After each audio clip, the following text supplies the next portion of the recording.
Today we will dive into the history of Mali.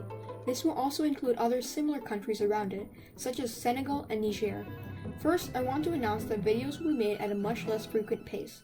I apologize for not being able to upload as frequently as I used to do.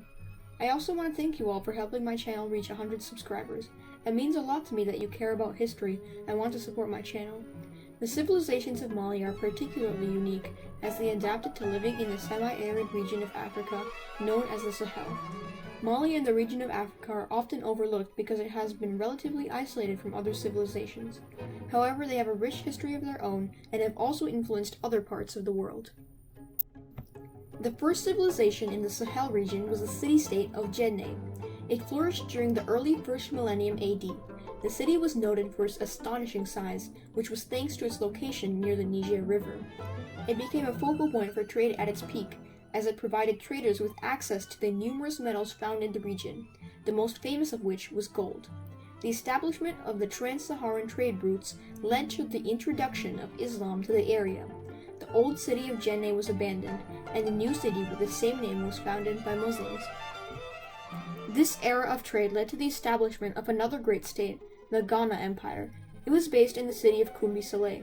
The city of Kumbi Saleh has now been proven to be much larger than initially thought, with it being massive in both size and population. As with the region's famous mosques, the homes of the city were made from mud-dried bricks. In addition, the city was significantly more green than the land around it, a testament to the sophisticated irrigation of its residents. The Ghana Empire's economy was centered around the trade of gold, which its royalty became famous for having. Arab traders acquired many exotic goods from this area, besides gold, such as iron, ivory, and even slaves. However, their dominance on trade led them to becoming a target for invaders, which sparked a period of decline. It was eventually defeated by the Songhai Kingdom, which was in turn defeated by Sundiata Keita of the Mali Kingdom. The Mali Kingdom is the namesake of the modern country of Mali. Sundiata Keita created an organized kingdom after vanquishing the Songhai Kingdom. He later converted to Islam, which led to the Islamization of the entire empire. It even had somewhat of a constitution, which spoke against the mistreatment of slaves and prisoners. It also had a meeting of 29 delegates called the Great Assembly. Perhaps the most famous of the Mali Empire's kings was Mansa Musa. In 1324, Mansa Musa embarked on the Hajj, the Muslim pilgrimage to Mecca. During his journey, he is said to have carried and distributed large sums of gold. This caused gold to be devalued for a short time after his journey. During Mansa Musa's reign, the city of Timbuktu flourished as a center of learning and trade. The famous mud brick mosques that dot Mali today were also constructed during this time. It should be noted that while the Mali Empire was very wealthy during Mansa Musa's reign, civil wars had engulfed the empire for decades and continued to do so. This, along with rival kingdoms and trade routes, led to the demise of the Mali Empire. One of the main rivals of the Mali Kingdom that led to its demise was the Songhai Kingdom. Interestingly, the Songhai Empire had actually existed long before the weakening of the Mali Empire. It was only in this time that they ascended to power, succeeding the Mali Empire as the primary power in the Sahel. The king responsible for this transformation was Sunni Ali. Based in Gao, he expanded his empire to vanquish the waning Mali Empire and other kingdoms to the north and south. As with Timbuktu and the Mali Empire, Gao flourished during the Songhai reign, becoming its capital. As they continued to conquer more territory, the Songhai Empire's size soon eclipsed that of the Mali Empire, making it the largest empire based in Africa. But unlike its predecessors, it no longer held a monopoly over gold.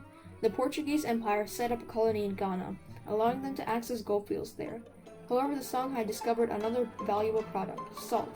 Some claim the taxation and trade of salt was as or more important than gold to the Songhai Empire. However, the salt mines also led to the collapse of the empire.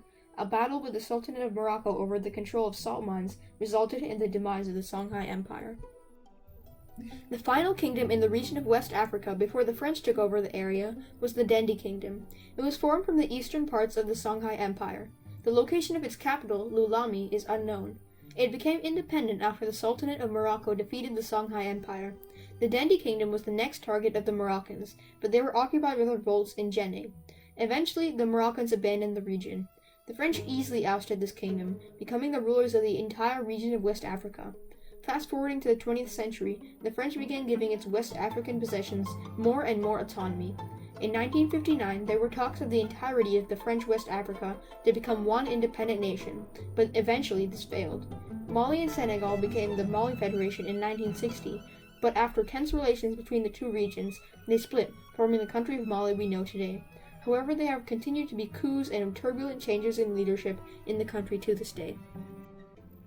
Despite being isolated from other civilizations by the vast Sahara Desert, the various kingdoms and empires that ruled Mali maintained their own unique culture and influenced other parts of the world as well. From its gold to its mosques, the legacy that the ancient kingdoms of Mali left were undoubtedly unique. I apologize for any mispronunciations I may have done in the video.